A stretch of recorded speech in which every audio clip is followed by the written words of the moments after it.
レクイエム。 What's good, YouTube? It's your boy Show back with another video, and today I've been talking about Shin Megami 5 for a couple of weeks now. Honestly, I love the game. I can't talk highly enough about it. It is currently my favorite Switch game and running contender for my favorite game and favorite JRPG. I'm mostly like a JRPG guy. I really love turn-based games. Just in general, I really love games where there's strategy involved, in different outcomes throughout the story.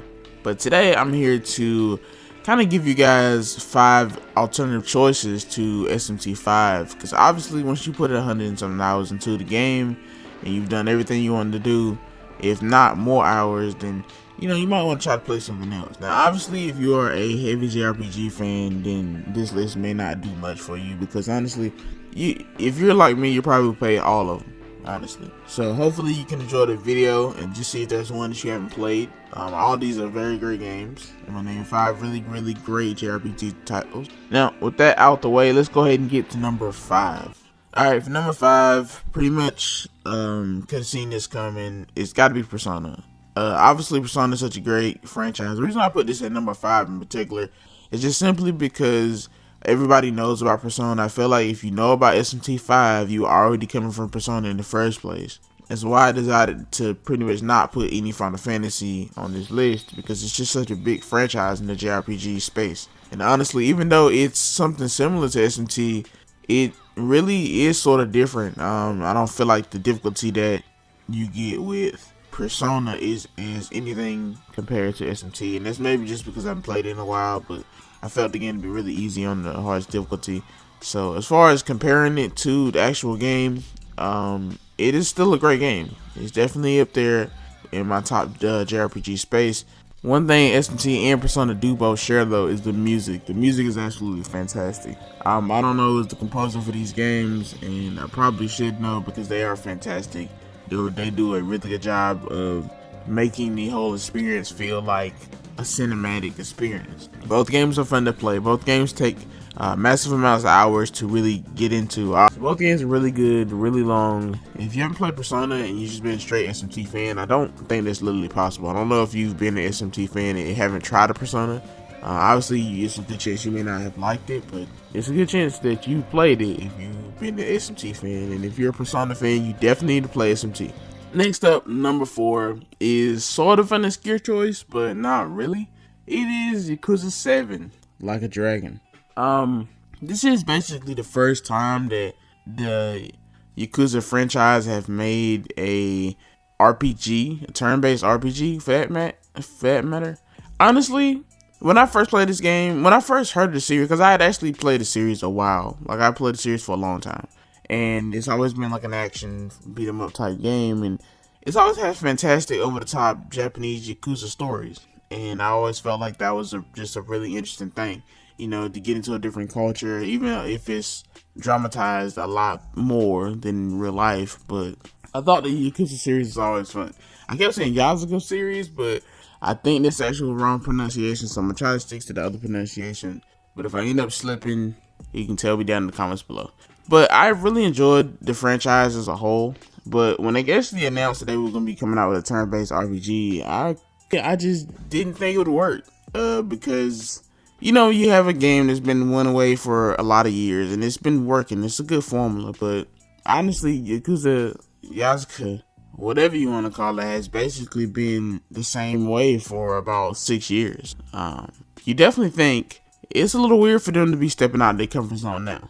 So I was honestly just like, how is this gonna translate into a turn-based RPG? It's basically a game where you fight and hit people with chairs and perform moves on them.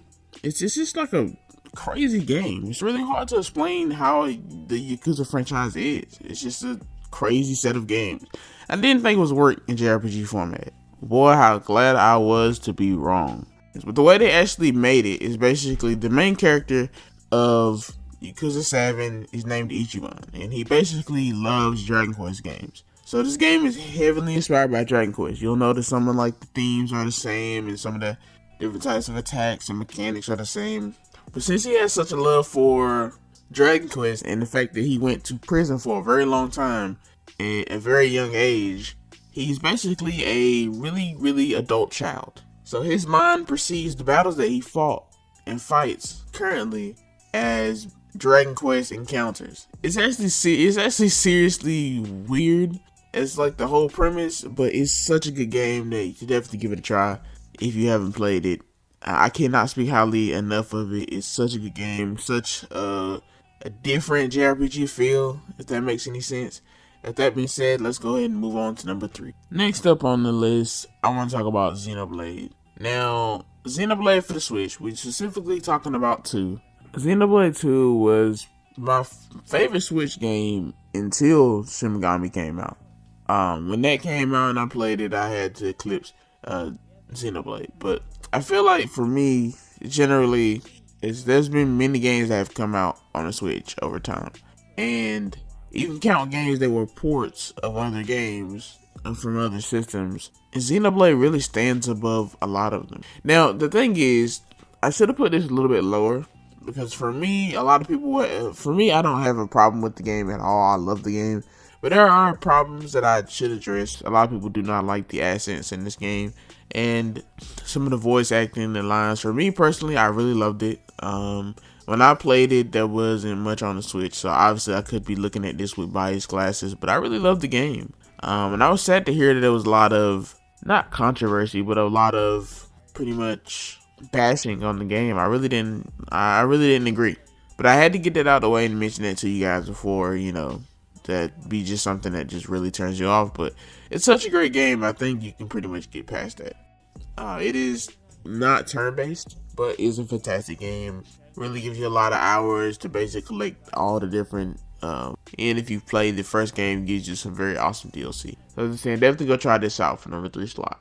Alright, for number 2, I'm kind of cheating a little bit, I'm gonna be honest with you, because I guess you could say this is JRPG, right? I don't know if they call it tabletop or whatever, but I'm talking about Disgaea 5. Now, if you look this game up and you're like, okay, they got Disgaea 6. Well, why won't I just get the latest one? Do not get the latest one. There's a whole thing about Disgaea on my channel. Go check it out if you're thinking about getting Disgaea 6. Not a bad game, but overall, definitely not the best in the series. For me, a lot of people will tell you to start with Disgaea 4, and that's perfectly fine, honestly. Any game in the Disgaea franchise that's not Disgaea 2, 3, 1, and 6 is a great game. No, I like 1. I like all of them, honestly, but some of them have quality of life changes that need to be made, and only 4 and 5 really have the true remaster. It's another game you can play on Switch. You can pretty much play it anywhere, honestly. Switch, PlayStation, and such. And I cannot honestly say enough about these games. Basically, in this game, it's sort of, in a way, like SMT, but anything in story-wise is not like SMT. The story itself is like a zany, fun adventure, but you are able to control like a lot of units on a map. You basically move them. If you're familiar with Final Fantasy Tactics, this is sort of a similar way. And regardless of 6, I definitely think these are great games. Alright, moving on to number 1 is Fire Emblem 3 Houses. I feel like this game is well known among the JRPG space, because if you haven't played it, then you don't really know. The thing is, right, I feel like this basically incorporates pretty much everything on the list except for maybe Yakuza. It has like the social kind of life thing, it's built around the school, has that aspect from Persona. The difficulty from SMT. And I feel like, as far as the story goes, SMT is a very, very dark, bleak story. While Fire Emblem is kind of dark, it's not as bleak, but it's kind of dark. Honestly, revolves around raising either 1 of the 3 classes, so it definitely has sort of similar choices to SMT, because depending on whatever class you choose can actually influence your ending, and different things you do can actually influence different things that are happening in the ending of the game, depending on whatever faction you decide to side with. Like I said, the premise can get dark because basically you have these 3 students who are friends that'll grow up to basically battle each other and fight each other for territory and stuff. Like, they'll basically have to become enemies later on. There's a lot of death involved. One thing I really love about the Fire Emblem franchise, they have this certain mode. I can't think of the name right now, but they have this mode basically where you use your units in battle. And this game is sort of similar to the Sky, which I mentioned, in which you basically control a lot of different units and stuff. It's like a turn-based game, similar to the Sky and SMT, but like this guy in SMT, they also, you level up, your units get more abilities and stuff. You have the ability to recruit more units, and this one has sort of a different way. Obviously, it's in SMT and Persona, you can kind of talk to the spirits and demons and stuff, and kind of recruit them to your team by offering them things. This is sort of similar. You can recruit classmates or other students in a way by talking to them, getting to know them, and basically learning them, and being able to add them to your class and to add them to your squad, and fight with them. But I got from a tangent there. I wanted to explain that there's a certain mode that real Fire Emblem games have that basically allow you to, if any unit dies, they can't come back to life. I believe one they call it is Merciless or something like that. I forgot what the actual mode is called, but there's a mode basically where any unit you have die in any battle actually dies. So it's sort of like real war. You're basically fighting against a lot of different units, and about the game is like you kind of have to watch every step of, just like SMT, you have to watch every step that you make so you don't end up wiping and dying. This is kind of how this is, but it's a little bit different because you think about it. In SMT, you can always heal up your squad. You can sacrifice different members, or different members die, and it's just like you can always heal them up, or pay for them to revive, or even resummon them. With these characters, you actually feel more attached to them because there's a lot of different like Persona 5 elements where you have a simulator where you talk to them, and it's like you're teaching them, you're a teacher at the school, so you get to know them, you get to know their personalities, and when they die, they can't be brought back, they can't be resummoned, they just die. They literally just die. They're away from the game, which is something I thought was really amazing, and definitely a great game overall. I put a lot of hours into it because, like I said, it is a strategy game. They do have different classes and stuff that you can actually make your units into. You can make them to different classes. The thing that really gets me though is that once a character dies, their relevance in the story just kind of gets erased in a way. Like there's a certain point in the game, I don't really want to spoil, but at a certain point if your character dies, they won't be there. So it adds some little realism to the game as far as like war goes. I really think that's really interesting. Because even though the difficulty isn't as hard and the game isn't as dark and bleak as SMT, it has similar elements, and it's such a great game. As in, basically, the only unit that can't die is you. And the thing about SMT, you can always bring back your fellow demons back, or summon them and sacrifice them to stronger different demons to get the full life. And basically, in that game, once a unit dies, it dies. If your army starts to get thin because you are basically making reckless moves, then yes, you can continue by defeating the battle, but in the long term, you'll basically hurt yourself because you'll basically be out of units, and it kind of soft locks you out of the game basically. So with that being said, guys, that's the video for today. I know it ended up being kind of long, but hopefully I can shorten it down. I want to do another one of these, but make it a little bit more obscure, like add games that people really don't know about, like Trails of Cold Steel and stuff like that. Let me know down in the comments below if you want to throw some suggestions in for my next video. Thanks for watching, and I'll see you guys next video.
Weapons